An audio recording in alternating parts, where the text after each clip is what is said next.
Hello everyone, welcome back to ഒരു കഥ സുലട്ടുമാസ്. ഒരു ബാങ്കിൽ ഒരേ സമയത്ത് 2-3 ഗ്യാങ്ങിൽപ്പെട്ട ആൾക്കാർ കൊള്ളയടിക്കാൻ കയറിയാലോ ആകെ മൊത്തം കുഴപ്പം പിടിച്ചൊരു സംഭവമായി മാറുമല്ലേ. അതാണ് ഇവിടെയും സംഭവിച്ചത്. ഈ കൊള്ളയടിക്കാൻ കയറിയവർ തന്നെ മനസ്സിൽ വിചാരിക്കും, എന്തിനാണപ്പാ ഞാൻ ഇങ്ങോട്ട് വന്നേന്ന്. ഈ സംഭവത്തിൽ ഒരുപാട് ദുരൂഹതകളും ഒളിഞ്ഞുകിടപ്പുണ്ട്. അത് അവസാനമാണ് മനസ്സിലാവും. അത്യാവശ്യം കോമഡിയും മിസ്റ്ററീസും നിറഞ്ഞൊരു അടിപൊളി ബാങ്ക് ഹീസ്റ്റ് മൂവിയാണ് നമ്മൾ ഇന്ന് കാണാൻ പോകുന്നത്. 2011 റിലീസ് ചെയ്ത ഫ്ലൈ പേപ്പർ എന്ന പിന്നെ സിനിമയുടെ കഥകൾ കേൾക്കാൻ ഇഷ്ടപ്പെടുന്ന നമ്മുടെ കൂട്ടുകാരെല്ലാവരും ചാനൽ സബ്സ്ക്രൈബ് ചെയ്തോളൂ. നമുക്കിപ്പോ ഈ കഥയിലേക്ക് കടക്കാം. ഈ സിനിമയുടെ തുടക്കത്തിൽ ഒരു സുന്ദരിയായ ലേഡി അമേരിക്കയിലെ ഒരു വലിയ ബാങ്കിനകത്തേക്ക് കോർപ്പറേറ്റ് ബാങ്ക്. ആ ലേഡിക്ക് പുറകെ തന്നെ മസിലും പെരുപ്പിച്ചൊരു മനുഷ്യനും കൂടി വരുന്നുണ്ട്. ഈ ബാങ്കിൽ കാവൽക്കാരനായിട്ട് ഒരു ഗുണ്ട് സെക്യൂരിറ്റിയാണ് ഉള്ളത്. ആള് ലേശം പഞ്ചാരയുമാണ്. ബാങ്കിനകത്ത് ഡ്യൂട്ടി ടൈമിൽ തിരക്കൊക്കെ കാണാൻ പറ്റുന്നുണ്ട്. ഈ കോട്ടിട്ട മനുഷ്യൻ ബാങ്കിലെ മാനേജറും മറ്റേ ആൾ ടെക് സപ്പോർട്ടുമാണ്. പിന്നെ ക്യാഷ്യർമാരായിട്ട് 2 സുന്ദരികളുണ്ട്. ഈ സമയത്ത് ബാങ്കിന് പുറകിലൂടെ ഒരു വാനിൽ ബിൽഡിംഗ് പണിക്കാരെ പോലെ 3 പേര് വരുന്നുണ്ട്. അവർ ഈ കെട്ടിടത്തിന് മുകളിലേക്ക് ചെല്ലും. അവരുടെ കയ്യിൽ പൊളിക്കാനും തുറക്കാനും ഒക്കെയുള്ള എക്യുപ്മെന്റ്സുകളുണ്ട്. അത് വെച്ച് അവർ കെട്ടിടത്തിന്റെ മുകളിലത്തെ ഡോറ് പൊളിച്ച് അകത്തേക്ക് വരും. ഈ സമയത്താണ് ബാങ്കിനകത്തേക്ക് സ്റ്റൈലായ ഹാൻസം ആയൊരു ചെറുപ്പക്കാരൻ എന്ന് പറയാൻ പറ്റില്ല, അരത്തന്ത കടന്നു വരുന്നത്. അയാളെ കാണുമ്പോൾ തന്നെ നമ്മുടെ 2 സുന്ദരികൾക്കും ഉലകം കൊള്ളുന്നുണ്ട്. മൂത്ത ചേച്ചി വാടാ വാടാ കം ടു മമ ബേബി എന്ന് പിറുപിറുക്കുന്നുണ്ടാവും. പക്ഷെ അവരുടെ നിർഭാഗ്യം, നമ്മുടെ ചെക്കൻ ഈ 2ാമത്തെ ലേഡിയുടെ അടുത്തേക്കാണ് പോവുക. എന്താ വേണ്ടെന്ന് ചോദിക്കുമ്പോൾ $100 ചേഞ്ച് വേണമെന്ന് പറയും. പക്ഷെ അതിനും അവനൊരു കണക്കുണ്ട്. 107 നിക്കൽസും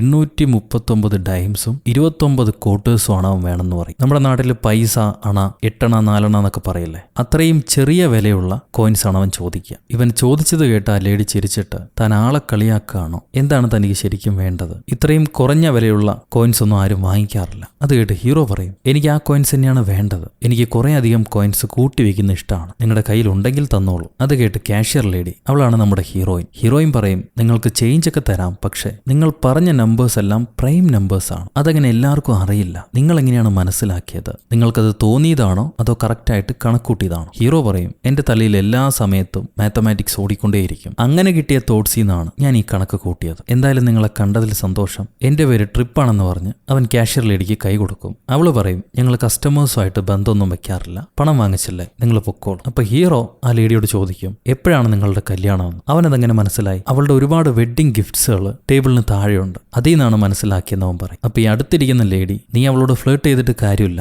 അവൾ ഓൾറെഡി കമ്മിറ്റ് ആയി കഴിഞ്ഞു. ഇനിയും 2 ദിവസത്തിൽ ബ്രൂണയിൽ വെച്ച് അവളുടെ കല്യാണമാണ്. ബ്രൂണായി എന്ന് കേൾക്കുമ്പോൾ ഹീറോ ചോദിക്കും, ഓ അയാൾ റിച്ച് ആണല്ലേ? കാരണം അവിടെ കല്യാണം കഴിക്കുന്നവര് പണക്കാരാൻ തോന്നുന്നുണ്ട്. ആള് റിച്ച് ആണ്, പക്ഷെ ആള് ഹാപ്പിയാണ്. അതൊക്കെ താൻ എന്തിനാ അറിയുന്നത്? തന്റെ ജോലി കഴിഞ്ഞാൽ താൻ പൊയ്ക്കോളൂ എന്ന് പറയും കാഷ്യർ ലേഡി. ഈ സമയത്ത് മോളിൽ കൂടെ വന്നില്ലേ 3 കൊള്ളയടിക്കാര്. അവര് ബാങ്കിന്റെ പിൻവാതിൽ, പ്രത്യേക സേഫ്റ്റി വാതില് ഒരു റിമോട്ട് ഉപയോഗിച്ച് തുറക്കുന്നുണ്ട്. എന്നിട്ട് അവർ ബാങ്കിനകത്തേക്ക് വരും. ഹീറോ ഇവിടെ പണിയും കഴിഞ്ഞ് തിരിഞ്ഞു പോകാൻ നിൽക്കുമ്പോഴാണ് 2 ബംഗ്ലാ തഗ്ഗന്മാരകത്തേക്ക് വരുന്നത്. അവരുടെ വരവും കയ്യിൽ ആയുധവും കാണുമ്പോൾ തന്നെ ഹീറോയ്ക്ക് മനസ്സിലാക്കും, അവർ ഈ ബാങ്ക് കൊള്ളയടിക്കാൻ പോവാണെന്ന്. ഈ ബാങ്കിൽ ഇപ്പൊ കൊള്ള നടക്കാൻ പോകുന്നു എന്ന് പറഞ്ഞ് ഹീറോ തിരിഞ്ഞ് ആ ലേഡിയുടെ പുറത്തേക്ക് ഒരൊറ്റ ചാട്ടം. ഇവൻ ചാടി അടുത്ത നിമിഷം ആ തഗ്ഗന്മാര് തോക്ക് ചൂണ്ടി, ഞങ്ങൾ ഈ ബാങ്ക് കൊള്ളയടിക്കാൻ പോവുകയാണ്, ആരും അനങ്ങരുതെന്ന് പറയും. ഇതേ സമയത്താണ് മറ്റേ തണ്ടർബോൾട്ട് വില്ലന്മാരും അകത്തേക്ക് വന്ന് തോക്ക് ചൂണ്ടുന്നത്. അവരും കൊള്ളയടിക്കാൻ വന്നിരിക്കുന്നു, ഇവരും കൊള്ളയടിക്കാൻ വന്നിരിക്കുന്നു. നിങ്ങൾ ആരാടാന്ന് ചോദിച്ചിട്ട് ഇവര് അവർക്കെതിരെ തോക്ക് ചൂണ്ടും. അവന്മാര് നീയൊക്കെ എവിടുന്ന് വന്നടാന്ന് പറഞ്ഞ് തിരിച്ച് ഇവന്മാർക്കെതിരെ തോക്ക് ചൂണ്ടുന്നു. ഇങ്ങനെ ഒരു പ്രതികൂല അവസ്ഥയിൽ നിൽക്കുമ്പോഴാണ്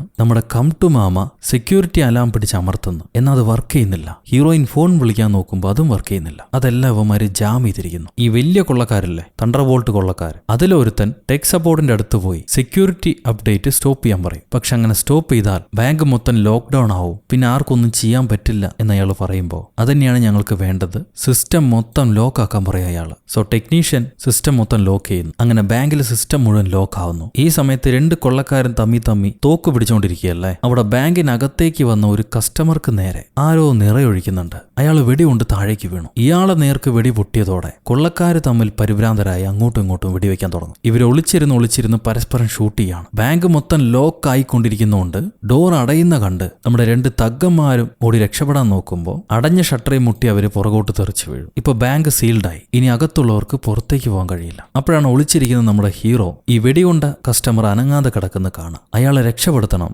ആശുപത്രിയിൽ എത്തിക്കണം എന്ന് പറഞ്ഞ് ഇവൻ അടുത്തുള്ള ഫോൺ എടുത്ത് ബാങ്കിനകത്തുള്ള മെയിൻ സ്പീക്കറിലൂടെ സംസാരിക്കും. എല്ലാവർക്കും കേൾക്കുന്ന പോലെ, കൊള്ളക്കാരെ നിങ്ങൾ പരസ്പരം വെടിവെച്ച് ചാവുന്നതിന്റെ മധ്യത്തിലാണ് ഞാൻ നിങ്ങളെ വിളിച്ച് ശല്യപ്പെടുത്തുന്നത്. പക്ഷെ ഒരു 2 മിനിറ്റ് എനിക്ക് തരാണെങ്കിൽ ഞാൻ ആ വീണ് കിടക്കുന്ന ആൾക്ക് ജീവനുണ്ടോ ഇല്ലയോ എന്ന് ചെക്ക് ചെയ്തിട്ട് പറയാം. അയാൾക്ക് ജീവനുണ്ടെങ്കിൽ ഫസ്റ്റ് എയ്ഡ് കൊടുക്കാനാണ് ഞാൻ പുറത്തേക്ക് വരുന്നു എന്ന് പറഞ്ഞ് ഹീറോ ചാടി പുറത്തേക്ക് ഇറങ്ങും. ഈ കൊള്ളക്കാർക്ക് അപ്പൊ എന്താ ചെയ്യേണ്ടതെന്നറിയില്ല. ഹീറോ അയാളെ ചെക്ക് ചെയ്ത് നോക്കിയിട്ട് പറയും, ആള് മരണപ്പെട്ടു. നിങ്ങൾ കൊള്ളയടിക്കാൻ വന്നവരല്ലേ, അനാവശ്യമായി ഇവിടുത്തെ സ്റ്റാഫിനെയോ കസ്റ്റമേഴ്സിനെയോ കൊല്ലേണ്ട ആവശ്യമില്ല. തണ്ടർ ബോൾട്ടുകാർ വന്നത് വോൾട്ട് കൊള്ളയടിക്കാനാണ്. ഈ തഗ്ഗന്മാരെ കണ്ടറിയാം അവന്മാർക്ക് വോൾട്ട് പൊട്ടിക്കാനൊന്നും അറിയില്ല, വല്ല ATM പൊളിച്ച് പണം എടുക്കാനേ അറിയുള്ളൂ. സോ അവന്മാര് വന്നത് ATM പണം എടുക്കാനാണ്, നിങ്ങൾ വന്നത് വോൾട്ടിൽ നിന്ന് പണം എടുക്കാൻ. പിന്നെ എന്തിനാ നിങ്ങൾ തമ്മി തല്ലുന്നു? രണ്ടുപേരും പരസ്പരം സഹകരിച്ച് നിങ്ങൾ എന്തിനു വേണ്ടിയിട്ടാണോ വന്നത് ആ ജോലി ചെയ്തിട്ട് പോയിക്കോളൂ, തമ്മി തല്ലേണ്ട ആവശ്യമില്ല. അവൻ പറയുന്നത് ശരിയാണല്ലോ എന്ന് ഇവർക്കും തോന്നും. നമ്മുടെ വലിയ കൊള്ളക്കാര് എന്നാ പിന്നെ ഞങ്ങൾ വോൾട്ടിലേക്ക് ചെല്ലാം, ആ പ്രാന്തന്മാരെ ATM ചെന്ന് പണം എടുത്തോളം പറയും, ഞങ്ങൾ അവരെ ശല്യം ചെയ്യില്ല. അപ്പൊ ഹീറോ ഈ 2 ഗ്യാങ്ങിനെയും പുറത്തേക്ക് വരാൻ പറയും. 2 പേരും പുറത്തേക്ക് വരുന്നു. ഫസ്റ്റ് ഓഫ് ഓൾ നമ്മൾ 2 ഗ്യാങ്ങിന്റെയും ജോലി വൃത്തിയായിട്ട് നടക്കണമെങ്കിൽ ഈ ഹോസ്റ്റേജുകളെല്ലാം എവിടെയെങ്കിലും ഇട്ട് പൂട്ടണം എന്ന് പറഞ്ഞിട്ട് ഒരാളെ മുകളിലേക്ക് തോക്ക് ചൂണ്ടി ആ ബാങ്കിലുള്ള എല്ലാവരെയും വിളിച്ചു വരുത്തി എല്ലാവരെയും കിച്ചൺ മുറിയിലേക്ക് അവരുടെ കയ്യിലുള്ള വാച്ചും ഫോണും ഒക്കെ വാങ്ങിച്ചിട്ട് ആ മുറിക്കകത്തേക്ക് കയറ്റിയിട്ട് മുറി പുറത്തുനിന്ന് പൂട്ടും. ഈ സമയത്ത് ബാത്റൂമിനകത്ത് ഒരുത്തനുണ്ട്. ഒരു കൊള്ളക്കാരൻ ബാത്റൂമിൽ ചെന്ന് ഡോറ് ചവിട്ടി നോക്കുമ്പോൾ അതിനകത്ത് ലോൺ മാനേജർ, ദയവേത് കക്കൂസിനകത്ത് വെച്ച് എന്നെ കൊല്ലരുത്, പുറത്ത് കൊണ്ടുപോയിട്ട് വേണമെങ്കിൽ കൊന്നോളൂ. അപ്പൊ കൊള്ളക്കാരൻ അവനെ പിടിച്ച് വലിച്ചിട്ട്, എന്തൊരു നാറ്റാടോ, ഇങ്ങനെ നാറിയൊരു മനുഷ്യനെ ഞാൻ കണ്ടിട്ടില്ല, നിനക്ക് നാണമില്ലേ, ഇനി ആരെങ്കിലും ഈ കക്കൂസിനകത്തേക്ക് വരുമോ? കൊള്ളക്കാരൻ അവനെയും പിടിച്ചോണ്ട് പോകും. എല്ലാരെയും മുറിയിലിട്ട് പൂട്ടുന്നു. എന്നിട്ട് ഈ മെയിൻ ഡോറിന് മുന്നിലായി ഒരു ഫ്ലെക്സ് ഇവർ സ്ഥാപിക്കുന്നുണ്ട്. പുറത്തുനിന്ന് നോക്കുമ്പോൾ ബാങ്ക് ഓപ്പണായി അവിടെ കുഴപ്പമൊന്നുമില്ലാത്ത പോലെ. ഇവർ ഈ ടെക്നിക്ക് കണ്ടിട്ട് തഗ്ഗന്മാര് പറയും, ഇവന്മാരെ ആൾക്കാർ സൂപ്പറാണല്ലേ, നമുക്ക് ഈ ബുദ്ധി തോന്നിയിട്ടില്ലല്ലോ ഇന്ന് വരെ. ഈ സമയത്ത് അവിടെ ലോക്കായി കിടക്കുന്ന ആൾക്കാരോട് ബാങ്കിലെ മാനേജറും ലോൺ ഓഫീസറും ചേർന്ന് മാപ്പ് പറയും. ലോൺ ഓഫീസർ, നിങ്ങൾ ആരും പേടിക്കണ്ട, ഇതൊരു സ്റ്റാൻഡേർഡ് ബാങ്ക് റോബറിയാണ്, അവർ നമ്മളെ കൊല്ലൊന്നുമില്ല, ഞാൻ ഇതുപോലുള്ള സിറ്റുവേഷൻസ് ഹാൻഡിൽ ചെയ്യാൻ പഠിച്ചിട്ടുണ്ട്, അവന്മാരുടെ ജോലി കഴിഞ്ഞാൽ നമുക്ക് വീട്ടിലേക്ക് പോവാം. അപ്പൊ ഹീറോ പറയും, അവന്മാർ ഓൾറെഡി ഒരാളെ കൊന്നു കഴിഞ്ഞു, നമ്മൾ അതിനെല്ലാം സാക്ഷികളാണ്, എന്തുകൊണ്ട് എല്ലാ പണവും കൊള്ളയടിച്ചതിന് ശേഷം സാക്ഷികളായ നമ്മളെല്ലാം അവർ കൊന്നുകൂടാ? ഇത് കേട്ട് മമ്മ പേടിക്കും, എനിക്ക് ചാവണ്ട, എനിക്കിപ്പോ ചാവണ്ടെന്ന് പറയുന്നുണ്ട് അവര്. ഈ നേരം കൊള്ളക്കാര് ഇവരിയ്ക്കുന്ന മുറിയുടെ ഗ്ലാസ് മൊത്തം കറുത്ത പെയിന്റ് അടിക്കും, ആരും ഒന്നും കാണാതിരിക്കാൻ വേണ്ടി. എന്നിട്ട് അകത്തേക്ക് വന്ന അവിടുത്തെ ആൾക്കാരോട് പറയും, നാളെ കാലത്ത് 5 മണിക്ക് ഇനി ബാങ്ക് ഓപ്പൺ ചെയ്യുള്ളൂ, നിങ്ങൾക്ക് പുറത്തേക്ക് പോകാൻ പറ്റുള്ളൂ, അല്ലാതെ രക്ഷപ്പെടാനോ പുറത്തുള്ള ആരെങ്കിലും കോണ്ടാക്ട് ചെയ്യാനോ ശ്രമിക്കരുത്. ശ്രമിച്ചു എന്നറിഞ്ഞാൽ ആ സ്പോട്ടിൽ വെച്ച് ഞങ്ങൾ എല്ലാവരെയും കൊല ചെയ്യും. വീട്ടിലേക്ക് വിളിച്ച് ഇന്ന് നിങ്ങൾക്ക് വരാൻ കഴിയില്ല, മറ്റെന്തെങ്കിലും ജോലിയുണ്ടെന്ന് പറയണം. അതേപോലെ ഇടയ്ക്കിടെ നിങ്ങൾക്ക് ബാത്റൂം ബ്രേക്കും തരുന്നതായിരിക്കും, അതുകൊണ്ട് ആരും വറീഡ് ആവണ്ടെന്ന് പറഞ്ഞ് പുള്ളിക്കാരനെ ഇറങ്ങിപ്പോകും. ഈ സമയത്ത് തഗ്ഗന്മാര് 2 പേരും ATM കൊള്ളയടിക്കാൻ വന്നിരിക്കുകയാണ്. നമുക്ക് കൊള്ളയടിക്കുന്നതിന് മുന്നേ അവന്മാരെന്താ കാണിക്കണമെന്ന് ചെന്ന് നോക്കിയാലോ എന്ന് പറഞ്ഞ് ഇവര് ഈ വലിയ കൊള്ളക്കാരെ കാണാൻ വേണ്ടി വരികയാണ്. അതിലൊരാള് വോൾട്ട് തുറക്കുന്നതിന്റെ തിരക്കിലായിരിക്കും, മാസ്ക് മാറ്റിയിട്ടുണ്ട്. ഇവന്മാര് വരുന്ന കണ്ട ഉടനെ ഗണ്ണെടുത്ത് അയാൾ മാസ്ക് ഇട്ടിട്ട്, നീയൊക്കെ എന്താണ് ഇവിടെ കാണിക്കുന്നത്, എന്റെ മുഖം നിങ്ങൾ കണ്ടോ, സത്യം പറ കണ്ടോ? അതിൽ അവന്മാര് പറയും, ചിലപ്പോ കണ്ടിട്ടുണ്ടാവും, ചെറുതായിട്ട് കണ്ടതായിട്ട് ഞങ്ങൾ ഓർക്കുന്നു. ഇയാൾക്ക് ദേഷ്യം വന്നിട്ട്, നിങ്ങൾ 2 പേരും പിള്ളേരാണോടാ അതോ കൊള്ളക്കാരോ? നിങ്ങൾ ആരെ ഇങ്ങോട്ട് വരാൻ പറഞ്ഞത്? ഇത്രയും ബോധമില്ലാത്ത മണ്ടന്മാരെ ഞാൻ കണ്ടിട്ടേയില്ല. ഇങ്ങനെ മുഖം എല്ലാവർക്കും തുറന്നു കാണിച്ചിട്ട് ആരെങ്കിലും കൊള്ളയടിക്കാൻ വരുമോ? അതേപോലെ ശരീരത്തിൽ ഇത്രയും ടാറ്റൂസ്. ഈ ടാറ്റൂവിനെ കുറിച്ച് പറയുമ്പോൾ ഇവൻ ഇഷ്ടപ്പെട്ടാ പറയണമെന്ന് വിചാരിച്ചിട്ട് മറ്റവൻ കാണിച്ചു കൊടുക്കും, ഇത് കണ്ടോ ഇവിടെ ഉണ്ട് ഇവിടെ ഇല്ല എന്ന് പറഞ്ഞു. ഈ ടാറ്റു കണ്ടാൽ പോലീസുകാർക്ക് പെട്ടെന്ന് പിടിക്കാൻ പറ്റും, അതാണ് മറ്റയാൾ ഉദ്ദേശിച്ചത്. പക്ഷെ ഈ പ്രാന്തന്മാർക്ക് അത് മനസ്സിലായിട്ടില്ല. 2 എണ്ണം ഇറങ്ങിപ്പോയിക്കോന്ന് പറഞ്ഞ് ഇയാള് തോക്ക് കാണിച്ച് അവരെ ഓടിച്ചു വിടും. ഈ സമയത്ത് ഹോസ്റ്റേജുകളുടെ ഇടയ്ക്ക് മറ്റേ 2 കൊള്ളക്കാരും വന്നിട്ട് അവർക്ക് ഫോൺ കൊടുക്കുന്നുണ്ട്, വേണ്ടപ്പെട്ടവർക്ക് വിളിച്ച് ഇന്ന് അവർ വരില്ല എന്ന് പറയാൻ വേണ്ടി. ആദ്യമേ നമ്മുടെ ടെക്ക് ഗൈയാണ് വിളിക്കുക, അയാളെ ഭാര്യയ്ക്ക്. അങ്ങനെ ഓരോരുത്തരായിട്ട് വിളിക്കുന്നുണ്ട്. ഈ സമയത്ത് നമ്മുടെ തഗ്ഗന്മാര് തിരിച്ചു വന്ന് അവര് കൊണ്ടുവന്ന വെടിമരുന്ന് വായിച്ചു നോക്കും. അത് ചൈനയിൽ നിന്നങ്ങാണ്ട് ഇറക്കുമതി ചെയ്താണ്. അതിന്റെ അളവ് എത്രയാന്നുള്ളത് ഇവർക്ക് വായിച്ചിട്ട് മനസ്സിലാവുന്നില്ല. എന്തായാലും വെടിമരുന്നല്ലേ, നമുക്ക് ഉപയോഗിച്ച് നോക്കാന്ന് പറയും ഒരുത്തൻ. ഈ സമയത്ത് ഹീറോയിൻ അവളുടെ കല്യാണത്തിന് വേണ്ടി അവൾക്ക് ഇന്ന് എയർപോർട്ടിലേക്ക് പോകാനുള്ളതാണ്. പക്ഷെ അതിന് കഴിയാതെ അവൾ അവളുടെ മാപ്പിളയ്ക്ക് വിളിച്ചു പറയും, എനിക്ക് വരാൻ പറ്റില്ല, മറ്റു ചില ഇഷ്യൂസ് ഉണ്ടെന്ന്. ഹീറോയ്ക്ക് ഫോൺ കൊടുക്കുമ്പോൾ അവൻ അങ്ങനെ വിളിച്ചു പറയാൻ ആരുമില്ലെന്ന് പറയും. അങ്ങനെ ആരുമില്ലെങ്കിൽ പോയി ആത്മഹത്യ ചെയ്തോളൂ എന്ന് പറയും കൊള്ളക്കാരൻ. ഇത്രയും ദയനീയം പിടിച്ച ദാരിദ്ര്യ ഹോസ്റ്റേജുകളെ ഞാൻ ഇന്ന് വരെ കണ്ടിട്ടില്ല. അവന്മാരെ ഇറങ്ങിപ്പോകും. ഈ സമയത്ത് ലോൺ ഓഫീസർ, ഞാൻ വിചാരിച്ചതുപോലെ തന്നെ അവന്മാര് നമ്മളെ കൊന്നില്ല, ഇപ്പം മനസ്സിലായില്ലേ, ഞാൻ പറഞ്ഞു ശരിയാണെന്ന്. താൻ വെറുതെ ഞങ്ങളെ പേടിപ്പിച്ചു, അതിന് താൻ ഞങ്ങളോട് മാപ്പ് പറയണം. അത് കേട്ട ഹീറോ, ഞാൻ വെറുതെ പേടിപ്പിച്ചാൽ ആ മരിച്ചു വീണ കസ്റ്റമറുടെ പേര് ജാക്ക് ഹേസ് എന്നാണ്. അയാൾ എന്തുകൊണ്ട് ഇവര് കൊന്നു എന്നറിഞ്ഞാൽ മാത്രമേ ഇവര് നമ്മളെ കൊല്ലോ ഇല്ലയോ എന്നുള്ളത് എനിക്ക് ഉറപ്പിക്കാൻ പറ്റുള്ളൂ. ഇത് കേട്ട് ഹീറോയും ചോദിക്കും, അയാളുടെ പേര് നിനക്ക് എങ്ങനെയാണ് അറിയാമെന്ന്. ഹീറോ ആ ബോഡി ചെക്ക് ചെയ്യുന്ന സമയത്ത് അയാളുടെ പേഴ്സ് അടിച്ചു മാറ്റിയിരുന്നു, അതിൽ നിന്നാണ് അയാളുടെ പേര് കിട്ടിയത്. ഈ നേരം 3 വലിയ കൊള്ളക്കാരും അവരെ കമ്പ്യൂട്ടർ ഡിവൈസ് വെച്ച്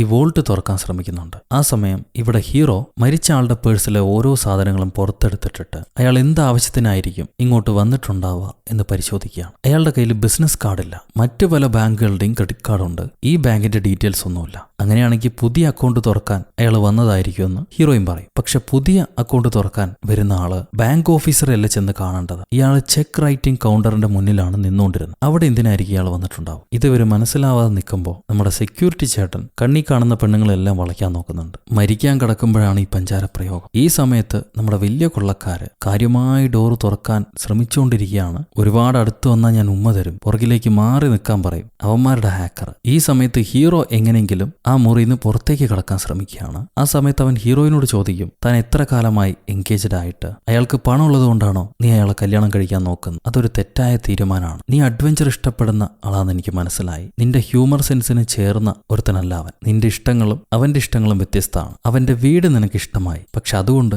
അവനെ നിനക്ക് ഇഷ്ടപ്പെട്ടു എന്നർത്ഥമാവുന്നില്ലല്ലോ. അത്യാവശ്യം പണമുള്ള ആളാണ് നീ, എന്നിട്ട് നീ ഇവിടെ ജോലി ചെയ്യുന്നു, ഒരു ഇൻഡിപെൻഡന്റ് വുമൺ ആയിട്ടിരിക്കുന്നു. അതെനിക്ക് ഇഷ്ടപ്പെട്ടു. ഇതെല്ലാം ഹീറോ പറയുമ്പോൾ ആ ലേഡി പറയുന്നുണ്ട്, നിന്നോട് അഭിപ്രായം ഞാൻ ചോദിച്ചില്ല എന്ന്. ഹീറോ ആണെങ്കിൽ എനിക്കിഷ്ടമല്ലെങ്കിലും ഞാൻ അഭിപ്രായം പറയും, എസ്പെഷ്യലി ഞാൻ കൂടെ ഉറങ്ങാൻ ആഗ്രഹിക്കുന്ന ഒരാളാണ്. ഇത് കേട്ട് പ്രത്യേക ഒരു ചിരിയിൽ അവള് അവിടെ നിന്ന് മാറിപ്പോകുന്നുണ്ട്. ഹീറോ ആ സമയത്ത് സീലിംഗ് പൊളിച്ച് അതിനകത്തൂടെ അടുത്ത മുറിയിലേക്ക് രക്ഷപ്പെടാൻ നോക്കും. നീ ഞങ്ങളെയും കൂടി കൊന്നുകളയോടാന്ന് പറഞ്ഞിട്ട് ലോൺ ഓഫീസർ അവനെ പിടിച്ച് വലിക്കാൻ നോക്കുന്നുണ്ട്. എന്നാൽ മാനേജർ വിട്ടുകളെ, അവനെങ്കിലും രക്ഷപ്പെട്ടോട്ടെ എന്ന് പറയും. ഈ സമയം നമ്മുടെ സെക്യൂരിറ്റി ആ പൊക്കമുള്ള സുന്ദരിയുടെ അടുത്ത് വന്നിട്ട്, എന്റെ പേര് മിസ്റ്റർ ക്ലീൻ എന്നാണ്, നിങ്ങൾ എവിടെ നിന്നാണ് വരണമെന്ന് ചോദിക്കും. അതിനാ ലേഡി പറയും, നോ ഇംഗ്ലീഷ്. അപ്പൊ സെക്യൂരിറ്റി, ഞാൻ ആ സ്ഥലത്തേക്ക് പോയിട്ടില്ല. ഈ നോ ഇംഗ്ലീഷ് എന്ന് പറയുന്ന സ്ഥലം നോ പ്രോബ്ലം എന്ന് പറയുന്ന സ്ഥലത്തിനടുത്താണ്. അത് നല്ലൊരു പിക്കപ്പ് ലൈനാണ്. ഈ നേരം നമ്മുടെ മണ്ടൻ കൊള്ളക്കാര് അവന്മാരെ ATM-ന് മുന്നിലായിട്ട് കയ്യിലുണ്ടായിരുന്ന പകുതി വെടിമരുന്നും വെച്ച് സെറ്റ് ചെയ്ത് ഇപ്പൊ പൊട്ടിക്കാൻ പോണേന്ന് പറഞ്ഞു അതിന്റെ റിമോട്ടും കൊണ്ട് സ്റ്റൈലായി തുപ്പി ഇങ്ങനെ നടന്നു പോവാണ്. ഇവൻ 4 അടി വെക്കുമ്പോഴേക്കും ഹിരോഷിമേത് പൊട്ടിയ പൊട്ടല് പോലെ പെരുത്തൊരു ബ്ലാസ്റ്റ് ആണ് ഉണ്ടാവുന്നത്. ആ ബാങ്ക് തന്നെ കുലുങ്ങിപ്പോയി. ചില്ല് ഗ്ലാസ് എല്ലാം പൊട്ടിച്ചെതറി. ആ തగ్గൻ ഷർട്ടൊക്കെ കയറി ദൂരേക്ക് തെറിച്ചടിച്ച് വീഴും. ഇവിടെ വോൾട്ട് തുറക്കാൻ നിന്നവന്മാർക്ക് കയ്യിലെ കമ്പ്യൂട്ടറും തെറിച്ചുപോയി. ഇത്രയും നേരം ചെയ്തുകൊണ്ടിരുന്ന പ്രോഗ്രാമും അതിൽ നിന്ന് ക്രാക്കായി പോയി. ഈ പ്രാന്തന്മാരങ്ങനെ വിട്ടുകഴിഞ്ഞ് നമ്മളെ വീണ്ടും അവർ ഡിലേ ആക്കും. ആ 2 കൊന്നാലേ ഇനി കാര്യം നടക്കുള്ളൂ. അമ്മാരാദ്യം കൊന്നിട്ട് വരാന്ന് പറഞ്ഞ് ഇവരവിടെ നിന്ന് ഇറങ്ങാണ്. ആ സമയത്ത് തെറിച്ചു വീണ നമ്മുടെ എലുമ്പൻ തക്കൻ, എന്താ പറ്റിയത്? ATM നമ്മൾ പൊട്ടിച്ചോ? ATM പൊട്ടിയോ ഇല്ലയോ നോക്കടാന്ന് പറയും ഗുണ്ടനോട്. കുണ്ടു ഓടിച്ചെന്ന് ATM ഒക്കെ പൊട്ടിയിട്ടുണ്ട്, പക്ഷേ ആ ATM-ന് 2 ഡോറുണ്ട്. ഫ്രണ്ടിലത്തെ ഡോറ് മാത്രമേ ഇപ്പൊ പൊട്ടി വന്നിട്ടുള്ളൂ. ഇവര് നോക്കി നിൽക്കുമ്പോഴേക്കും മറ്റേ 2 കൊള്ളക്കാരന്മാർ ഓടി വന്ന് ഇവന്മാരെ കൊന്നുകളയാം, ഇനി ഇവന്മാരെ വെച്ചുകൊണ്ടിരിക്കേണ്ട ആവശ്യമില്ല, ഈ ശല്യങ്ങള് ഷൂട്ട് ചെയ്യാൻ തയ്യാറായിക്കോന്ന് പറഞ്ഞ് നിൽക്കുമ്പോൾ അതിലെ കണ്ണട കൊള്ളക്കാരൻ, ഇവന്മാരെ കൊന്നുകൊണ്ട് നമുക്ക് ലാഭമൊന്നുമില്ല, വീണ്ടും വലിയ കുഴപ്പമാവുള്ളൂ. ഇവന്മാരിനി ഒന്നും പൊട്ടിക്കാതെ നോക്കിയാൽ പോരെ, മെയിലി ഞങ്ങളോട് ചോദിക്കാതെ ഒരു പേപ്പർ പോലും അനക്കി പോകാൻ പാടില്ല. അങ്ങനെയാണെങ്കിൽ നിങ്ങൾ 2 പേരെയും ഞങ്ങൾ വെറുതെ വിടാന്ന് പറയും കണ്ണടക്കാരൻ. എന്നാൽ വെള്ളമുടിക്ക് ഇവന്മാരോടുള്ള ദേഷ്യം തീരുന്നില്ല. അങ്ങനെ വിടാൻ പാടില്ല, ഏതെങ്കിലും ഒരുത്തിനെങ്കിലും കൊല്ലണമെന്ന് പറഞ്ഞിട്ട് വെള്ളമുടിക്കാരൻ കുണ്ടുവിനെ ഷൂട്ട് ചെയ്യുന്നുണ്ട്. ഈ വെടി പൊട്ടുന്ന സമയത്ത് നമ്മുടെ ഹോസ്റ്റേജുകളെല്ലാം പുറത്തേക്ക് വന്ന് ഇവര് വെടി പൊട്ടിക്കുന്ന കാണും. കാരണം അവരുടെ ഡോറൊക്കെ പൊട്ടിപ്പോയില്ലേ, അവർക്ക് പുറത്തേക്ക് ഇറങ്ങാം. ഇവര് കരയുന്ന കണ്ടിട്ട് നമ്മുടെ മുഖമെല്ലാം അവർ കണ്ടു, നമുക്ക് അവരെയും കൊല്ലണമെന്ന് പറഞ്ഞ് ഇവന്മാർ അവർക്ക് നേരെ തോക്ക് ചൂണ്ടുമ്പോൾ ഈ വെടി കൊണ്ട് ഗുണ്ടൻ എഴുന്നേക്കും, എനിക്കൊന്നും പറ്റിയിട്ടില്ല എന്ന് പറഞ്ഞു. പക്ഷെ അവൻ്റെ ഒരു ചെവി തുണ്ടായിട്ട് പോയി കഴിഞ്ഞു. ചെവിയിലാണ് വെടി കൊണ്ടത്. എന്റെ കൂട്ടുകാരന്റെ ചെവി എവിടെടാന്ന് ചോദിച്ചിട്ട് എലുമ്പൻ വെള്ളമുടിയുടെ തൊണ്ടയ്ക്ക് തോക്ക് വയ്ക്കുന്നുണ്ട്. ഗുണ്ടൻ കണ്ണു തുറന്നിട്ട് പറയും, അവന്മാരെ കൊല്ലണ്ട, കൊന്നാൽ നമുക്ക് ഇവിടുന്ന് പുറത്തിറങ്ങാൻ പറ്റില്ല, ഞാൻ മരിച്ചിട്ടില്ലല്ലോ, നമുക്ക് അവരെ വെറുതെ വിടാന്ന് പറയും. ഈ സമയത്ത് ഹീറോ വോൾട്ടിലെ മൊട്ടയുടെ അടുത്ത് ചെന്ന് താനാണോ ജാക്ക് ഹയാസിനെ കൊന്നതെന്ന് ചോദിക്കും. ഇനി നിങ്ങളല്ലെങ്കിൽ മറ്റാരോ അയാളെ കൊന്നിട്ടുണ്ട്, അയാൾ നമ്മളെല്ലാവരെയും കൊല്ലാനുള്ള സാധ്യതയുണ്ട്, അത് പറയാൻ വേണ്ടിയിട്ടാണ് ഞാൻ വന്നതെന്ന് പറയുമ്പോൾ ഇവനെ ആരാടെ ഇങ്ങോട്ട് കടത്തിവിട്ടത്, ഇവനെ കൊണ്ട് വീണ്ടും പൂട്ടിയിട്ടെന്ന് പറഞ്ഞ് മൊട്ട കണ്ണാടിയുടെ അടുത്ത് അവനെ കൊടുത്തുവിടും. അപ്പൊ കണ്ണാടി ചോദിക്കും, നീ എന്തിനാണ് ഇങ്ങോട്ട് വന്നതെന്ന്. ഹീറോ, നിങ്ങളിൽ ആരെങ്കിലും ആണോ ജാക്ക് ഹയാസിനെ കൊന്നത്? അതറിയാൻ വേണ്ടിയിട്ടാണ് ഞങ്ങൾ വന്നത്. അപ്പൊ കണ്ണട പറയും, ഞങ്ങൾ അങ്ങനെ ജാക്ക് ഹയാസിനെ കൊന്നിട്ടുണ്ടെങ്കിൽ അത് കണ്ട നിങ്ങൾ എല്ലാവരെയും ഞങ്ങൾ ഈ സമയം കൊണ്ട് തീർക്കണമായിരുന്നു, വി ആർ പ്രൊഫഷണൽസ്. അപ്പൊ ഹീറോ പറയും, അങ്ങനെയാണെങ്കിൽ നിങ്ങൾ അറിയാത്ത മറ്റാരോ ഈ ബാങ്കിനകത്തുണ്ട്, അയാളാണ് ജാക്ക് ഹയാസിനെ കൊന്നത്. എന്തുകൊണ്ടാണ് ഇവിടെ 2 ബാങ്ക് റോബറീസ് ഒരേ സമയത്ത് സംഭവിക്കുന്നത്? അതിനെക്കുറിച്ച് വല്ലതും നിങ്ങൾക്കറിയോ? കന്നഡക്കാരൻ പറയും, ഞങ്ങൾക്കറിയാവുന്നത് 7 PM-ന് കമ്പ്യൂട്ടർ ഗൈ ഇവിടുത്തെ സെക്യൂരിറ്റി സിസ്റ്റം റീബൂട്ട് ചെയ്യും. ആ സമയം എല്ലാ സിസ്റ്റങ്ങളും 2 മിനിറ്റിന് ഡൗൺ ആവും. ഈ ഇൻഫർമേഷൻ കിട്ടിയിട്ടാണ് ഞങ്ങൾ ഇതിനകത്തേക്ക് വന്നത്. ആ മണ്ടന്മാരെ എന്തിനാണ് ഇങ്ങോട്ട് വന്നത് ഞങ്ങൾക്കറിയാം. നീ എന്താണ് അഭിനയിച്ച് ഞങ്ങളുടെ കയ്യിൽ നിന്ന് ഇൻഫർമേഷൻസ് അടിച്ചു മാറ്റാൻ നോക്കുകയാണ്. നടക്കടാ മുറിയിലേക്കെന്നും പറഞ്ഞ് കണ്ണട ഹീറോയെ ഹോസ്റ്റേജുകളുടെ മുറിയിലേക്ക് തള്ളിവിടും. മുറിക്കകത്തേക്ക് വന്ന ഹീറോ കമ്പ്യൂട്ടർ ഗൈനോട് ചോദിക്കും, താൻ തന്റെ ഭാര്യയ്ക്ക് വിളിച്ചപ്പോൾ 10 നമ്പറെ പ്രസ് ചെയ്തുള്ളൂ, പക്ഷെ അവരെ നാട്ടിൽ 11 നമ്പർ അടിക്കണം എന്നാലേ കോള് പോവുള്ളൂ. താൻ തന്റെ ഭാര്യയ്ക്ക് വിളിച്ചതുപോലെ അഭിനയിക്കുകയാണ് ചെയ്തത്. കാരണം താനാണ് 2 മിനിറ്റ് സമയത്തേക്ക് അലാം ഡൗൺ ആകും എന്ന സെക്യൂരിറ്റി ഇൻഫർമേഷൻ ഈ കൊള്ളക്കാർക്ക് വിറ്റത്. ഒരു തവണ വിറ്റ് കാശ് വാങ്ങിച്ച താൻ വീണ്ടും അത്യാഗ്രഹം കാരണം 2ാം തവണ മറ്റൊരാൾക്കും വിറ്റു. അതുകൊണ്ടാണ് താൻ തന്റെ വീട്ടിലേക്ക് വിളിക്കാതിരുന്നത്. സത്യമല്ലേടാന്ന് ചോദിക്കുമ്പോൾ അയാൾ മിണ്ടുന്നില്ല. സെക്യൂരിറ്റി ഇവനെ വെള്ളത്തിൽ പിടിച്ച് മുക്കി തോലുരിച്ചിട്ട് ചോദിച്ചാലോ ഞാൻ റെഡിയാണെന്ന് പറയും. കമ്പ്യൂട്ടറുകാരൻ പേടിച്ചിട്ട് ഇല്ലല്ല ഞാൻ പറയാം, സത്യമാണ്, ഞാൻ ഡൗൺ ടൈം ഇൻഫർമേഷൻ 2 പേർക്ക് വിറ്റു. പക്ഷെ അവരാരാണ് എവിടെ നിന്നാണ് എന്നുള്ള വിവരമൊന്നും എനിക്കറിയില്ല. ഞാൻ ഫാക്സിലൂടെയാണ് ഇൻഫർമേഷൻ കൊടുത്തത്. എനിക്ക് അവർ പണം അയച്ചു തന്നു. ഇത് സംഭവിച്ചാണ്, തെറ്റുപറ്റിപ്പോയി. പക്ഷെ ആരെയും ഉപദ്രവിക്കണമെന്ന് ഞാൻ വിചാരിച്ചിട്ടില്ല. ഈ സമയത്ത് വലിയ കൊള്ളക്കാര് ലോക്ക് അവരുടെ സിസ്റ്റം ഉപയോഗിച്ച് തുറന്നു. എന്നാൽ ആ ലോക്കിനകത്ത് 3ാമത്തെ സ്പെഷ്യൽ ഒരു ലോക്ക് ഉണ്ട്. അതിലേക്ക് അവർക്ക് റീച്ച് ചെയ്യാൻ പറ്റുന്നില്ല. എത്ര ശ്രമിച്ചിട്ടും പറ്റുന്നില്ല. കുറെ സമയമാകുമ്പോൾ കണ്ണാടിക്കാരൻ വെള്ളമുടിനെ ചീത്ത പറയും. ഇങ്ങനൊരു മണ്ടനെയാണോ കൂടെ വിളിച്ചുകൊണ്ട് വന്നതെന്ന്. നിന്നെക്കാളും എനിക്ക് ബുദ്ധിയുണ്ടോടാ ജ്യൂസ് എന്ന് പറഞ്ഞിട്ട് വെള്ളമുടിയനും കണ്ണാടിയും തമ്മിൽ വഴക്ക്. ഈ കണ്ണാടി ജൂയിഷ് റിലീജിയനിൽ പെട്ട ആളാണ്. 3000 വർഷങ്ങളായിട്ട് ഇവന്മാർക്ക് ഞങ്ങളോട് ചൊറിച്ചിലാണ്. ഇത് ഇന്നും ഇന്നലെയും തുടങ്ങിയതല്ല. ഞാൻ തീർത്ത് കാണിച്ചുതരാം എന്ന് പറഞ്ഞ് അയാൾ നിലവിളിക്കുന്നുണ്ട്. ഒന്നുമില്ലെങ്കിലും സാധാരണ ജൂഷിനെ പോലെ ഞാൻ അക്കൗണ്ടന്റോ കോമഡി റൈറ്ററോ ഒരു ജ്വല്ലറിക്കാരനോ അല്ലല്ലോ. ഞാനൊരു കൊള്ളക്കാരനല്ലേ. അതിന്റെ മര്യാദയെങ്കിലും അവൻ എനിക്ക് തരണ്ടേ. നീ ഒന്ന് അടങ്ങി പുറത്തു പോയി നിൽക്ക്. ഞാനിത് വെടി പൊട്ടിച്ചിട്ടെങ്കിലും തുറക്കാം, ഒന്ന് സമാധാനിക്കുന്നും പറഞ്ഞ് മൊട്ട കണ്ണടേനെ പുറത്തേക്ക് പറഞ്ഞോടും. ഈ സമയത്ത് വെള്ളക്കാരൻ വന്ന് നോക്കുമ്പോൾ നമ്മുടെ തగ్గന്മാര് കയ്യിലുള്ള ബോംബൊക്കെ വെച്ച് ഈ രാജ്യം തന്നെ പൊട്ടിക്കാനുള്ള പ്ലാനിങ്ങിലായിരിക്കും. ഇത്രയും മണ്ടന്മാരായ നിങ്ങൾ എങ്ങനെയാടാ ബാങ്ക് റോബറിക്കാരന്മാരായത് എന്ന് ചോദിക്കുകയാണ് വെള്ളക്കാരൻ. അവന്മാര് പറയും, ഞങ്ങൾ ചെയ്ത കുറ്റകൃത്യങ്ങളുടെ കണക്ക് നോക്കിക്കഴിഞ്ഞാൽ നിങ്ങളെക്കാളും ബെറ്ററാണ്, ഹയറാണ് ഞങ്ങളെന്ന് പറയും. അപ്പൊ ഈ വെള്ളക്കാരൻ, നിനക്ക് ഞങ്ങളെക്കുറിച്ച് അറിയില്ല, ഞാൻ കാണിച്ചു തരാം. ഈ നാട്ടിലെ ക്രിമിനൽ ലിസ്റ്റില് ഞങ്ങൾ എത്ര മുൻപന്തിയിലാണെന്ന് നിങ്ങൾക്ക് കാണിച്ചു തരാമെന്ന് പറഞ്ഞ് ഇവൻ കമ്പ്യൂട്ടർ എടുക്കുകയാണ്. ഈ സമയത്ത് ഹീറോയും ഹീറോയിനും ടോയ്ലറ്റിൽ പോണെന്ന് പറഞ്ഞ് കണ്ണടക്കാരന്റെ സെക്യൂരിറ്റിയില് അവര് ബാത്റൂമിലേക്ക് വരുന്നു. അപ്പൊ ഹീറോ ആണെങ്കിൽ ഇടയ്ക്കിടെ മരുന്ന് കഴിക്കുന്നുണ്ട്. താൻ എന്തിനാ മരുന്ന് കഴിക്കണമെന്ന് ചോദിക്കുമ്പോൾ ഹീറോ പറയും, അവന് തലയിൽ 10,000 ചിന്തകൾ വരും ഒരേ സമയത്ത്. അതിനെ കൺട്രോൾ ചെയ്യാൻ വേണ്ടിയിട്ടാണ് ഇടയ്ക്കിടെ ഇങ്ങനെ മരുന്ന് കഴിക്കുന്നത്. ഇതവൻ പറഞ്ഞുകൊണ്ടിരിക്കുമ്പോൾ തന്നെ ബാത്റൂമിൽ മറച്ചു വെച്ചിരിക്കുന്ന ഒരു ഡാർക്ക് വിഷൻ ഗ്ലാസ് കാണും. ഇരുട്ടത്ത് കണ്ണ് കാണുന്ന ഒരു തരം ഗ്ലാസ്. അതെങ്ങനെ അവിടെ വന്നു എന്നറിഞ്ഞില്ല. ഈ നേരം നമ്മുടെ വെള്ളക്കാരൻ തഗ്ഗന്മാർക്ക് ക്രിമിനൽസിന്റെ ലിസ്റ്റ് കാണിച്ചു കൊടുക്കുകയാണ്. പ്രത്യേകിച്ച് ബാങ്ക് ഹിസ്റ്റ് ചെയ്യുന്ന ആൾക്കാരുടെ ലിസ്റ്റ്. അതിൽ നമ്പർ 1 ആയിട്ടുള്ളത് വിസിലസ് ട്രം എന്ന് പറയുന്ന ആളാണ്. അയാളുടെ മുഖം ഇതുവരെ വെളിപ്പെട്ടിട്ടില്ല, ആരാണെന്നറിയില്ല. പിന്നെ 3rd റാങ്കിൽ ഒരു പെണ്ണാണ് അലക്സിസ് ബ്ലാക്ക്. 12ാം റാങ്കിലാണ് ഡാരിയനും വെയിൻസ്റ്റീനും. ഈ വെള്ളക്കാരന്റെ കൂടെയുള്ള ബാക്കി 2 പേര്. വെള്ളക്കാരന്റെ റാങ്ക് 68. എന്നാൽ സൈബർ ക്രൈമിൽ അവന്റെ റാങ്ക് 4ാമതാണ്. അത്രയും മുൻപന്തിയിലാണ് ഞങ്ങളെന്ന് പറയാവൻ. അപ്പൊ ഈ തഗ്ഗന്മാര് എന്നാ പിന്നെ അതിനെക്കാട്ടിലും ഞങ്ങൾ മുൻപന്തിയിലായിരിക്കും. ഞങ്ങളുടെ റാങ്കിങ് എടുക്കാൻ പറയുമ്പോൾ 674 സ്ഥാനമാണ് ഇവന്മാരുടെ റാങ്ക്. അതിലും ഇവന്മാര് ബാങ്ക് ഒന്നും ഇതുവരെ കൊള്ളയടിച്ചിട്ടില്ല. ഏതെങ്കിലും മാർജിൻ ഫ്രീ മാർക്കറ്റിൽ നിന്ന് പണം അടിച്ചുകൊണ്ട് പോകുന്ന വഴി പോലീസുകാർ പിടിക്കും. ഇതന്നെയാണ് സ്ഥിരമായിട്ട് നടക്കുന്ന കച്ചവടം. അതിൽ ആ എലുമ്പൻ അഭിമാനം കൊള്ളുന്നത് ഒന്ന് കാണണം. ഈ സമയത്ത് ബാങ്കിലെ കമ്പ്യൂട്ടർ കൈയില്ലേ, അവൻ പോലീസിൽ പിടിക്കപ്പെടുമെന്ന് മനസ്സിലായി പേടിച്ച് ഛർദ്ദിക്കാൻ തുടങ്ങി. ആൾക്ക് വയ്യാതായി. സോ ഇവന് മരുന്ന് കൊടുക്കാൻ വേണ്ടി കണ്ണടക്കാരൻ അയാളെ കിച്ചണിലേക്ക് വിളിച്ചുകൊണ്ട് വരാണ്. ഈ നേരത്ത് തഗ്ഗന്മാര്, ഞങ്ങൾക്ക് ATM പൊട്ടിക്കണമെങ്കിൽ ഒരു ഹോസ്റ്റേജിന്റെ സഹായം വേണം, ഞങ്ങളുടെ ടീമിലേക്ക് ഒരു ഹോസ്റ്റേജിനെ എടുത്തോട്ടെ എന്ന് ചോദിക്കും. എന്നാ പിന്നെ എടുത്തോളൂ എന്ന് പറഞ്ഞ് ഇവര് ഹോസ്റ്റേജുകളെ 2 ടീമായിട്ട് പിരിക്കുകയാണ്. ഒരു ടീമിൽ ഹീറോ, ഹീറോയിൻ, ആ ലോൺ ഓഫീസർ, ഗുണ്ടമ്മ ഇവരെല്ലാരും ഉണ്ട്. ബാക്കിയുള്ളവരൊക്കെ നമ്മുടെ വലിയ കൊള്ളക്കാരന്റെ ടീമിലേക്ക് പോകും. തഗ്ഗന്മാര്, ഞങ്ങളുടെ ബോംബ് പൊട്ടിക്കാൻ സഹായത്തിന് ഞങ്ങൾക്കൊരു വോളണ്ടിയർ വേണം, ആരാ വരണേ, കൈപൊക്കാൻ പറയും. അപ്പൊ ഹീറോ തന്നെ നേരിട്ട് കൈപൊക്കുകയാണ്, ഞാൻ കൂടെ വരാന്ന് പറഞ്ഞു. താൻ എന്തിനാ ചാവാൻ പോവുകയാണോ എന്ന് ഹീറോയിൻ ചോദിക്കുമ്പോൾ ഹീറോ പറയും, അവിടെ വെടികൊണ്ട് കിടക്കുന്നില്ല ജാക്ക് ഹാസ്, അയാൾ ആരാണെന്ന് കണ്ടുപിടിക്കണം, അതിന് ഈ ഒരു വഴിയേ ഉള്ളൂ, ഞാൻ പോവുകയാണെന്ന് പറഞ്ഞ് അവൻ എഴുന്നേക്കാൻ നിൽക്കുമ്പോൾ ഹീറോയിൻ അവനെ പുറകിലേക്ക് വലിച്ച്, അയാൾ മരിച്ചു കഴിഞ്ഞില്ലേ, ഇനി നീ പോയിട്ട് എന്താ ഉപയോഗം, മരിച്ച ആളെ എഴുന്നേൽപ്പിച്ച് ചോദിക്കാൻ പറ്റുമോ, നിന്നെ അവര് കൊന്നുകളയും, മിണ്ടാതിരിക്കുന്നു പറയുമ്പോൾ ഹീറോ, എനിക്ക് എന്തെങ്കിലും സംഭവിക്കുമോ